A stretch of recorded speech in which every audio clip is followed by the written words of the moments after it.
ভাইয়া দেবেন না ভাইয়া হইব না। দেখেন আপনি গেছিলেন কততে আপনি গেছিলেন কত কত কমে গেছেন অনেক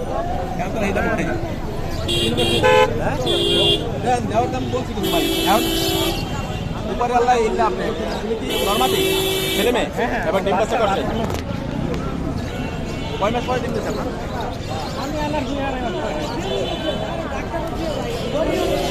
দুই আড়াই মাস পরে ডিম দিচ্ছে